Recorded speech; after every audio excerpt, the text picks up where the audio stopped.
happening, fellow fantasy GMs? I am JJ Wang. He is the bearded one, DJ Dub. And with our powers combined, we are the Fantasy Couriers.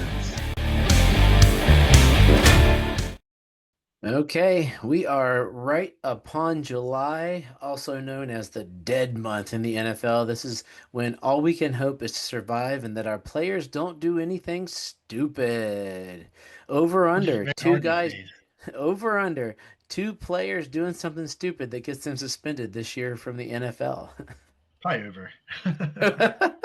The catch is though, it might not get them suspended this year. There might be two people that do something stupid, but it might be like Rasheed Rice, where currently I've heard crickets on the Rasheed Rice front as far as him getting suspended when last year that's all it was about until Patrick Mahomes took him out. So I don't know, like it's just I guess I'm not in that situation, but I don't get how for like literally 1 month you can't not do something stupid. Like like you got 10 years to not be stupid and for the rest of your life be as dumb as you want to be because you're going to be a multimillionaire and to for the But life. But I was young that's and I was stupid. that's the that's the problem. If I had $5 million when I was 21 years old, I would do some. I mean, I did some stupid stuff as a young guy with zero money. Yep, If I true. had a lot of money, I'm not really. I mean, there's a good chance. I mean, I could do something that might have landed me in jail. I mean, I mean, because I did some stuff that when I was broke and young, and that could have landed me in jail. But you give me a whole bunch of money, I feel like that just multiplies my ability to do stupid stuff that could land me in jail because there's just no limit to what I couldn't do. You'd be living in Europe right now. Is that what you're telling me? I don't know where I'd be living. Who knows? I could be in jail. I have no idea. But I mean, I'm not going to say anything I understand, but I honestly, the only thing that I can imagine myself not doing is probably beating a woman. Hmm. Other than that, I feel like everything else literally is on the table for me to do. I just think that would probably be the one thing that I Yeah. would probably not find myself doing. No Ray Rice. That's good to hear. Yeah, I'm pretty confident. Yeah. And And yeah, like I wouldn't get nothing. into No, a fight because I'd get pummeled. Like I'm the little short guy, so it's just a matter of well, I mean, I'm not punch. gonna, I've got. I mean, I've gotten in fights and I've gotten pummeled. So I'm not going to say I'm not going to do that either. You get enough alcohol in anybody. I mean, shoot, they'll probably fight anybody. I mean, I'm Yes. pretty sure when I was drunk one enough, and I'm pretty sure I fought the Incredible Hulk. Or you were the I incredible. regretted it, but I'm pretty sure he was at that level. So hey, who knows? Hey. Okay, so JJ Wang and DJ Dove's crazy wild past. Now let's look into the future. This week we're sort of in that dead zone as well. We're sort of looking at guys, looking at what we think could happen this year. Rankings will come up. I was on if you listened to last week, you heard me say I was gone for a week. I spent all week old school style. I have all of DJ Dub's rankings. You can't see them because of the screen, but they are paper written, handwritten. I have like 75 wide receivers. I got up to 45 tight ends, like 70 running backs. But I have 41 quarterbacks, all handwritten, ranked. Um, I Sounds know, like me. and I had no internet too. That was the best part. So I bought one of those terrible, way overpriced fantasy magazines just so I wouldn't miss a name. And the rankings in them are terrible. Anyway, I looked at it like, wow, they don't even make sense. So it made it even easier for me to, you're tempted to want to copy someone else's Yeah. rankings. But so I'm hoping hopefully within the next week or so, I can get them all uploaded and they'll be in there for people to yell at. My brother-in-law was on the cruise with us and he was looking through 'em. He's like, "Are they ready? Are they ready yet?" So every time we get one list done, he would go through them. Oh yeah, what about this guy or this guy? And I'm like, oh crud, I missed one. So I had like, well, there's only really one guy actually I missed. I was surprised, but he was comparing some rankings there, and some of that sort of led to sort of the idea for this week as I was looking at it is we're going to look at underappreciated guys or guys that are being ignored by or that we feel are being ignored by the industry or by fantasy players as a whole. And it's interesting as we looked at this, we both sort of looked at it from a different realm. We were talking prior to the recording is that I went with JJ Wang pointed out, like I went with some older guys or guys that we know of, and he's going to go with some guys that, heck, they're underappreciated so much that you might not even know who they are. So I'm Yeah, curious you where you're might going. not even you might not even draft these guys, but I mean, I feel like at some point, I feel like I feel like on dynasty leagues they'll definitely be on a team.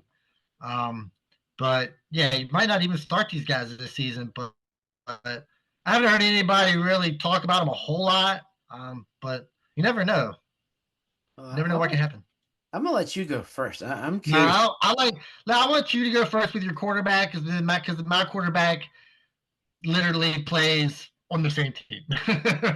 What? Oh man. Okay, I'm gonna go first. I think right now, currently, the most underappreciated quarterback on Fantasy Pros. He is currently quarterback. I think 15. I have too much things. I've been jumping up and down through this. We're getting started here. He is quarterback 15. I have him up currently as my quarterback 9, and that guy is Dak Prescott. Dak is, for all intents and purposes, you're not a Dak guy. You loathe Dak Prescott. He's 2 years away. He's 2 years removed from a 4,536 touchdown season. Last year, he only played 8 games. His problem generally has been availability in the games. Prior to that, he didn't play. He only played 1, 2, 3, 4. It was like 5 full seasons, give or take. There's some 16 games there. 1, 2, 3, 4. He played his first 4 seasons. Then he got hurt. Then he played. Then he got hurt. Then he played. Then he got hurt. So, but then what do? All he gets is arguably, and I think CD might move up to my number 2 receiver. I don't think I could put him over Chase yet. He's got CD Lamb. Then he gets George Pickens. And if George Pickens gets his head out of his butt, George Pickens could fall into my underappreciated players. With those two guys, plus Ferguson, a solid tight end, there's question marks about the running game, but if Javante's even a living with the talent that he has, could be a good scat back there out of the backfield, that Dak could be up for another one of those 4,500 yard seasons. Maybe not 36, 36. Yeah, why not? But nobody's really looking at him. Or if you draft Dak, you're gonna be like, which I think you're gonna say, because apparently your guy is on the same team. So is there any inkling that you have as a reformed Cowboys fan to like Dak, or why are you choosing your guy? I mean, I don't like Dak. I got Dak on some. I got Dak on a team. I mean, when he, I mean, he's been a really really good like fantasy quarterback over the years. He's not rushing as much as he used to, but I mean that comes with the leg problems that he's had in the past. But like I said, when he plays the whole season, he's a top quarterback, and I feel like that's been proven. Um, like when he plays, I mean, quarterback 3, 8, 2, and on the seasons that he's played. Like the only issue that I have, I feel like the only issue that everybody has with Dak, that over the last 5 seasons, 6 seasons, 5 seasons, he's played all the games 50% of the time. So, right, do you want to go in to the season with a quarterback that's only played a whole season 50% of the time over the last 6 years? I mean, you're really risking, you know, your fantasy season with that kind of quarterback. I know it's hard to base going into a draft and base things on whether or not they're going to get injured. You go into the season where he's not going to get injured, but I think that's why he's ranked the way he is, and he just doesn't look like a good quarterback sometimes. Like I said, I know he's got George Pickens. Their run game is sketchy, so I think they are going to throw the ball a lot. And if he plays all the games, there's no doubt in my mind that he'll be, probably a top 10 quarterback. But let's say he doesn't play all of his games, and they have to go with the backup. Now, in the past, I think the backup's been Cooper Rush. I know they had Trey Lance for a project. He's gone.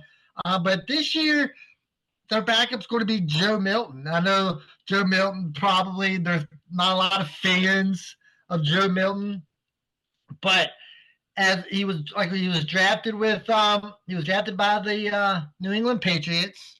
And they drafted Drake May, so they had no need for Joe Milton. So in last season, when they let Joe Milton play that last game, he looked okay as a quarterback. He was QB 13, 241 yards, a touchdown, no interceptions, and he rushed for a touchdown. So that gives you an inkling that maybe if Joe Milton was to play, that maybe the drop off from Dak to Joe Milton wouldn't be that bad because Joe Milton got a cannon arm, right? I'm not necessarily sure how accurate he can be. I mean, in his final game, he was 22 for 29 with New England, and we all know that offense and their weapons is not good at all.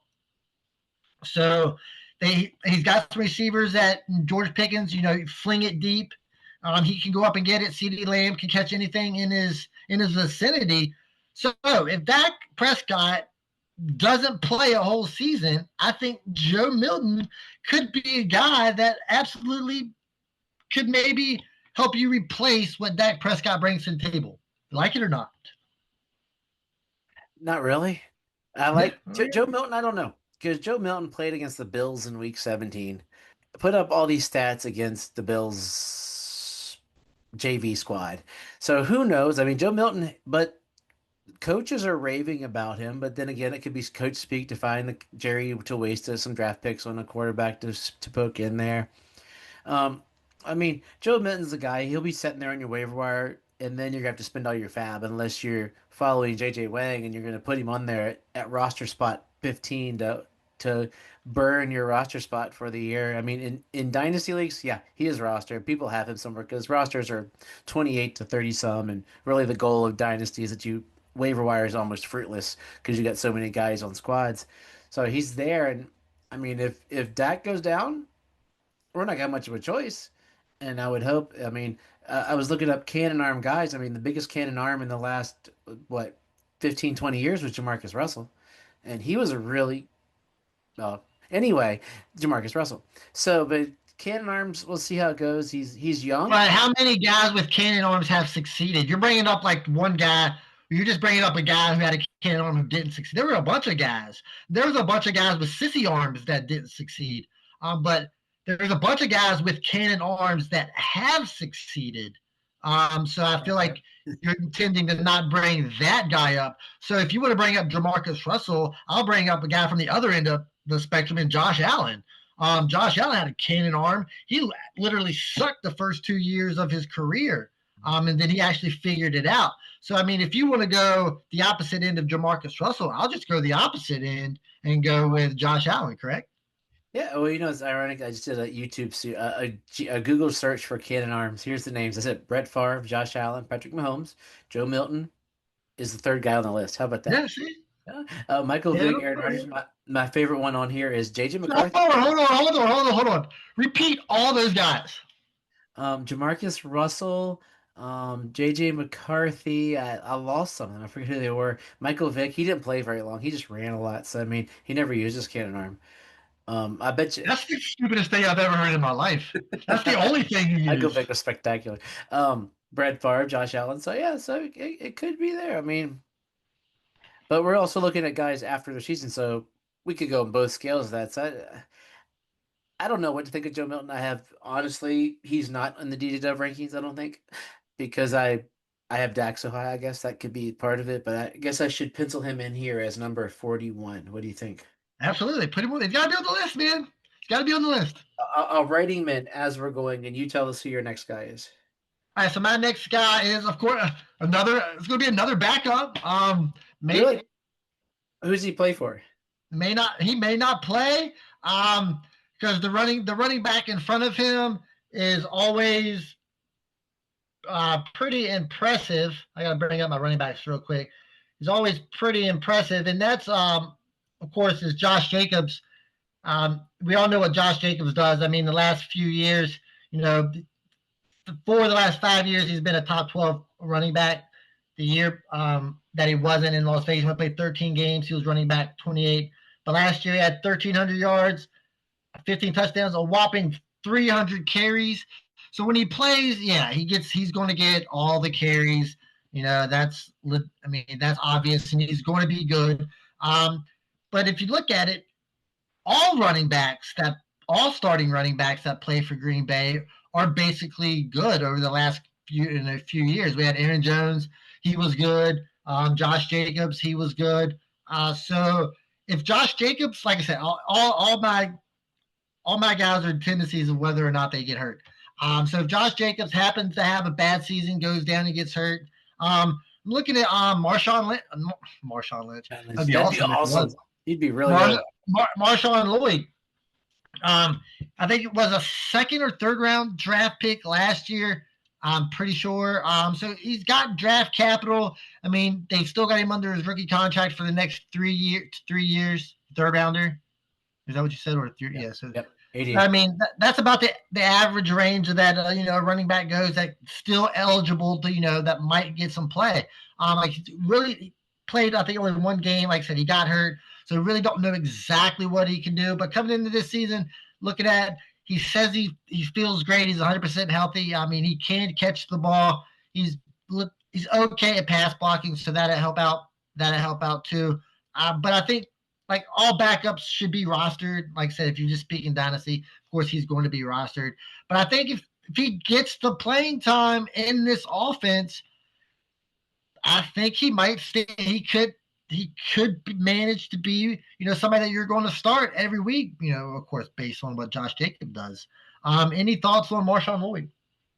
I don't know because he got hurt there, and we thought that he would be something, and then Emmanuel Wilson came out of nowhere, ran for 500 yards and 100 carries, and so they had 400 carries among the running backs. So he's got to not only does he got a bank on. I mean, he's listed as second on the depth chart, but Emmanuel Wilson is there, and then their fourth string running back Chris Brooks is a super like way deep beyond sleep, but he's a decent running back. So they got four like guys that I mean, they're the last three are backups somewhere.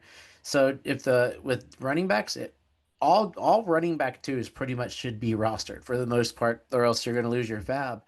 But then again, rosters aren't big enough for us to do that, so they should be, but it's impossible. But Marshawn Lloyd, would he be a guy I would I don't know if I would because heck, Josh Jacobs could almost be in that underappreciated list as well because all he does is roll. And then you last year when we did him for our fantasy turf war draft, we are like, you liked him. I was like, ugh. We draft him and sort of hold our nose, going, oh, we drafted Josh Jacobs, and then all he does is I didn't hold my nose. I like Josh Jacobs. I think Josh Jacobs is awesome. I mean, like I said, I don't know how you can not like Josh Jacobs. All he does is a top 12. He's a number one RB every year. When he plays all the games. So just like every other running back, he plays every game. He's going to get all the carries. He's an RB1. So yeah, I think he could be the underappreciated guy. But I think everybody knows what Josh Jacobs is. So I figured I'd just go with his backup. And if, like I said, pretty much all running backs with Green Bay are good.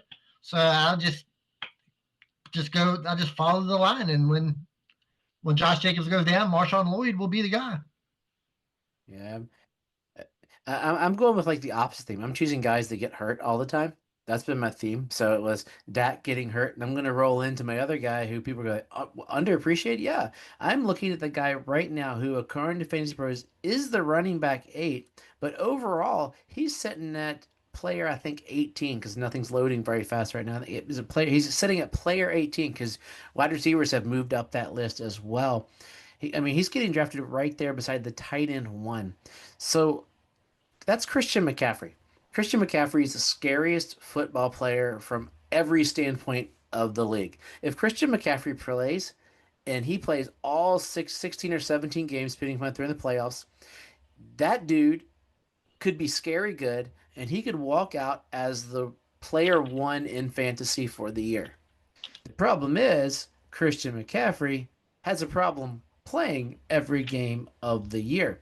He played in 2023, 2022, and then his first 3 years, he played all the games. Last year, he played 4. He was supposed to be healthy, but then everything went downhill really quickly. Supposedly, coming to his year 29 season, which is like grandpa age for a running back, Christian McCaffrey is there. All signs are pointing out saying that he is healthy as a horse and ready to roll. And if he's healthy as a horse and ready to roll, then getting him at the 18th, so that's like the second round pick. So your 12 team league, second round pick 6, you're rolling away with an RB1 at pick 18, which would be, I mean, realistically, you'd be drafting like based on here. You could have CeeDee Lamb and Christian McCaffrey. You could have Derrick Henry and Christian McCaffrey, Puka and Christian McCaffrey as your top 2 players on your team. And Christian McCaffrey is the running back 8, and generally there's of those top 12 running backs, half of them, give or take, are going to get hurt.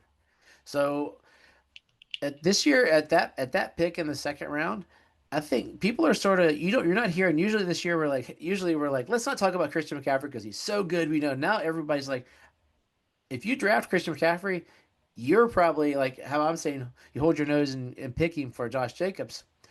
More so with Christian McCaffrey because you're just petrified of drafting Christian McCaffrey. But the reward, holy moly. Yeah, like I said, I don't know if underappreciated is the right word for McCaffrey though. People aren't really. I don't think they really feel he's underappreciated. I feel like people are just scared. They're You scared. know, I think that's more of where people are with him.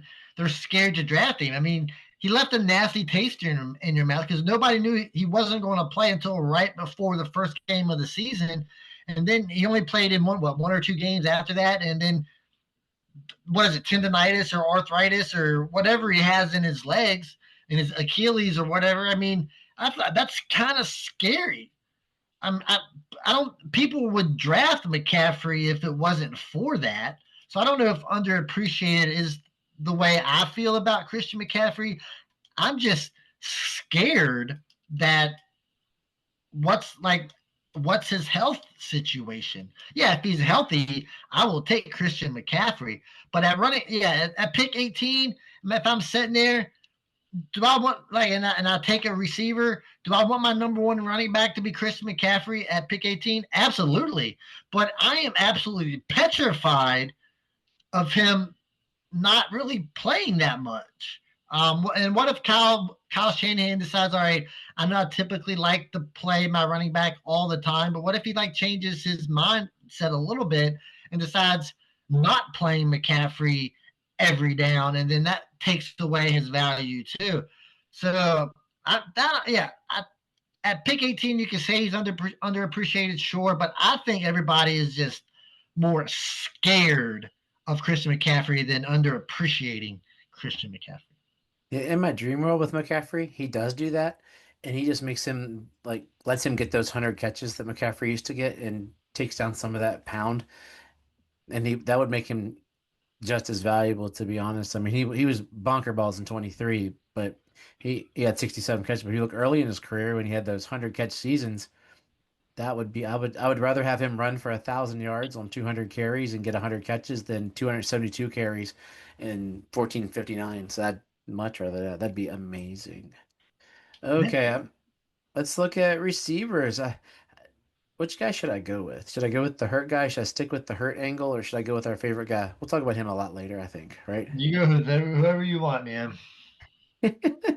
So I'm gonna go with a guy I've mentioned. I mentioned earlier in the podcast. Actually, currently he is wide receiver 20, but last year when he played, all he did in his rookie year 2 years ago was look excellent. It looked like Patrick Mahomes finally had a wide receiver one. He had 938 yards and 7 touchdowns, and only starting 8 games that year. But he looked like Mahomes had finally found that guy. And then he came in last year. He came in last year, and from those first couple of games, we were thinking, wow, Rashee Rice might be the real deal. 7 receptions for a buck, 103, 5 for 75, 12 for 110. And then Mahomes tackled him, and he was out for the season. We were all scared about him getting suspended. That's still looming in the air, which could be, and he's coming back from an injury, but falling all the way down to wide receiver number 20, behind the likes of, Garrett Wilson, who's got Justin Fields throwing to him, who's going to run. Garrett Wilson's a great quarterback. He's behind Devontae Adams, who's the number 2 guy in the Rams. Do we think Matt Stafford is going to have two 1,200-yard receivers? I just Rasheed Rice could easily be a top 10 receiver. And receivers are so good as you're looking at him, but a top 10 receiver. But then again, he gets suspended. He's a top 20. So I think people are living in fear from a guy who all he did last year was average give about 100 yards a game until he got hurt. And in his rookie year just came out of nowhere. And Mahomes finally had that guy that could easily, with his talent, and as long as he doesn't do stupid stuff, as we talked about earlier, could be the guy that takes Mahomes into this contract and is competing up there in that talk for a top 6 wide receiver. Yeah, I mean, very possible. I mean, I think he's a very good receiver. I mean, and if like I said, I really don't have much other to say about Rasheed Rice. He's going to be. I think he's proved enough that where when he's in the starting lineup, he's going to be Mahomes' number one target. And if you're Mahomes' number one target, I think you're stand to have a really really good year. Especially with where Travis Kelce is trending right now. They do have Xavier Worthy, who's a really really good deep threat. But I think Rasheed Rice is going to be Mahomes' favorite receiver, and if that happens, then I guess the sky's kind of like the limit. I think around that number 10. 10 is where he could finish. I'm not really sure how high he could finish there. There's a lot of really, really good receivers in front of him. But yeah, I think he could be there at 10 to 12. I think that would be okay. I mean, even if he finishes 13th, I don't think you're drafting him that high. So I think if he finishes 13th with where you draft him, I think it's going to be a good pick. So yeah, I really don't have much negative to say about Rasheed Rice. I mean, I like the guy. Yeah, currently he's like player 20, so you're looking 36 about 1, 2, 3, about the 4th round pick 3, give or take. So you get him in the 4th round, and I think he falls a little more in most drafts, but because of the fear. So who you got? Yeah, so I've got two receivers from the same team. I'm not really sure, like I said, I'm not really sure how much either of these guys are really going to get much love. And I'm going to go with the New England Patriots here. So of course, I know they got Drake May. They drafted Travion Henderson, but I think if you look at all their wide receivers, they literally have got like 17 wide receivers on their team right now. And I think the only good one, like the name is Stephon Diggs, right? But we really don't know where Stephon Diggs is going to play, or how he's going to play. So I mean, I think New England is probably going to throw the ball quite a bit. Um, so if you're looking at all their wide receivers, I know they got Demario Douglas. I mean, I feel like he could probably be one of these guys that's underappreciated. He's still rather young, but I'm going to go with two rookie guys out of the state of Washington. The first one I'm going to go with is Efton Chisholm out of Eastern Washington. It's of course it's the FCS, Division One AA school. In Eastern Washington, he did break Cooper Kupp's season record with 120 catches. He had 1,300 yards and 13 TDs. So he catches a lot of balls. They're 5'10", 195. So, I mean, he's only 5'10", but he does almost hit that 200-pound mark. So, I mean, if you're looking at someone that could be like he was undrafted. So the buzz coming out of the OTAs, I mean, everybody loves this guy. So, I mean, if you can get everybody on your side in OTAs, that can only mean good things. It just means you're going to get more looks when it comes to the preseason. And if you get more looks and you can prove yourself in the preseason, you're going to get more play. Like I say, it's not really going to be hard to outplay any of the receivers on this team because, I mean, they all kind of stink. I'm not really worried about any of them. And then the second guy is Kyle Williams out of Washington State. Last season, he had 70 catches, 1,200 yards, and 14 touchdowns. So both of these guys very, very productive. It's 5'11", 190.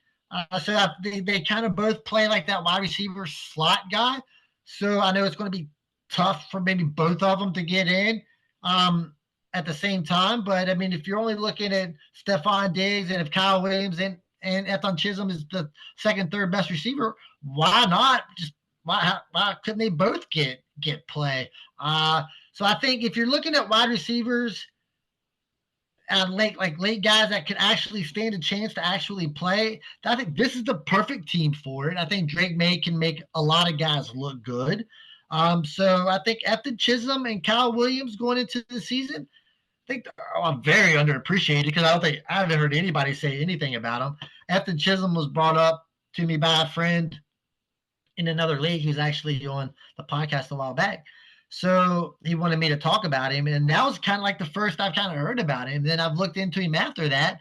I mean, looking at how he plays, I mean, it's like a perfect slot guy. I mean, you can stick him in, and a lot of his stuff is behind the line of scrimmage. You can make a lot of people miss on that first tackle. But I think the only issue is he played in division, the FCS, so the level of competition is completely different. But I mean, he can catch the ball. So I mean, if you can catch the ball, you stand a very good chance of playing in the NFL. And if you're likable and you can catch the ball, I mean, and don't get in trouble, then the sky's the limit for these guys. Yeah, I mean, I think Efton Chisholm's going to fall upon that like super deep dive sleeper galore that we're going to talk about today, and then about 2 years from now, you're gonna be like, dude, see, I told you.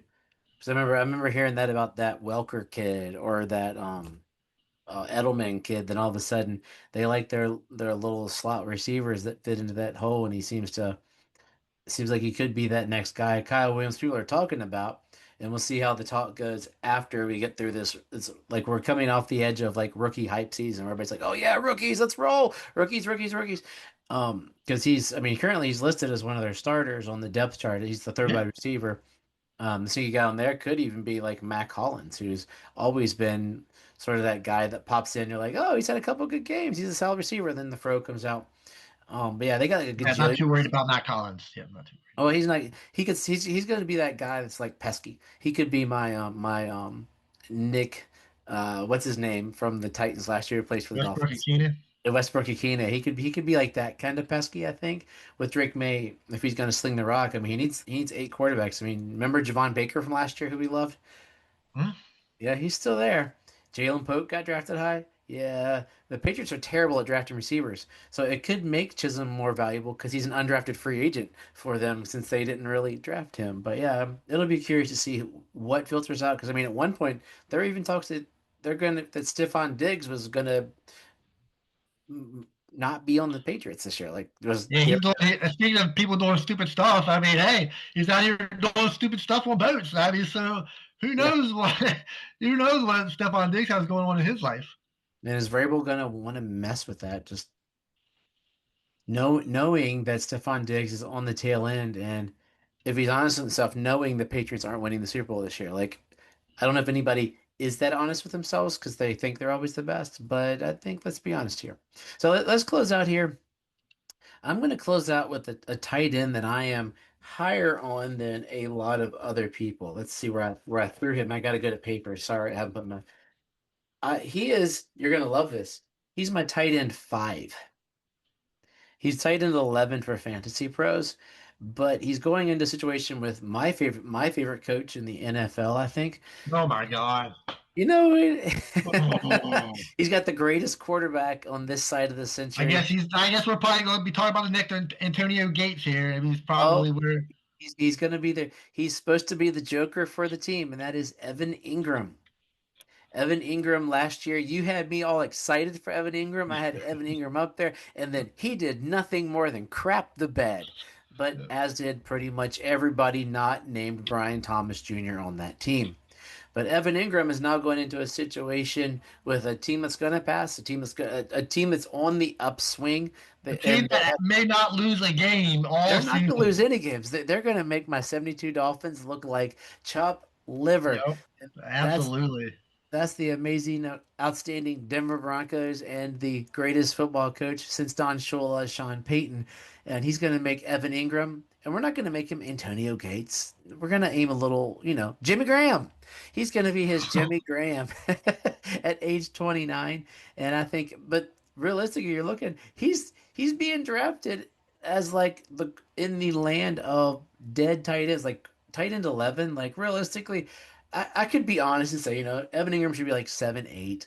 I got him at, what did I say, 5? I got him at 5 because we're looking at that sort of the zone of guys that are going to probably get some looks from their quarterbacks or guys that have dunked and we don't know. We're hoping they bounce back kind of deal. So, like, tight ends are terrible. Evan Ingram is in a great situation where he should be able to step up. And that's why I think people are not thinking about that and they're just sort of going, "Oh, yeah, he had a bad year last year, so he's going to be on probably all my teams unless you listen to this podcast because I'm going to swoop the snot out of him." Yeah, I think I think there's a possibility here. Granted, I mean, he is playing for probably the best team in the NFL. Of course. So, I mean, he's going to get a lot of attention. Being on the best team in the NFL. I think the best part about Evan Ingram being on the Broncos is that he doesn't have a lot of wide receiver competition going on that team, and Bo Nix likes to throw short. I mean, he's not like I mean he will throw deep. I'm not saying he won't. He is an NFL quarterback, but I mean he does have a tendency, to throw, drop offs, dumps and here and there, and as a tight end, Evan Ingram, I mean that's going to work perfect for him. So I mean you've got a couple outside threats, that can maybe go deep. I can't remember what other guy. I think Cortland was the receiver, the Cortland Portland Sutton, Sutton, Marvin Mims. Marvin Mims.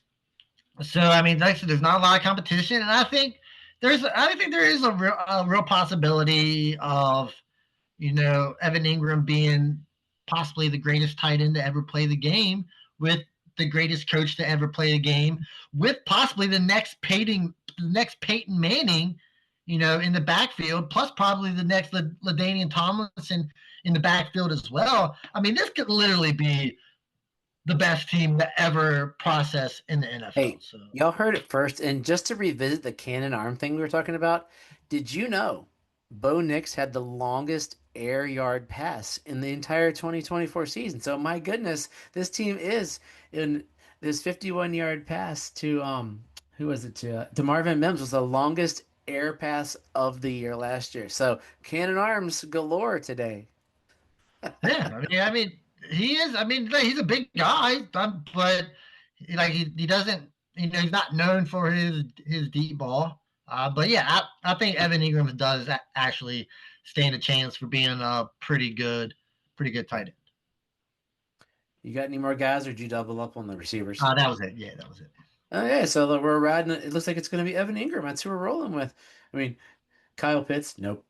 I don't know if there's any other tight ends really that I look at and go, oh yeah, got excited for it. So JJ Wang, let's rock out of here as we go into the month of July with some words of wisdom.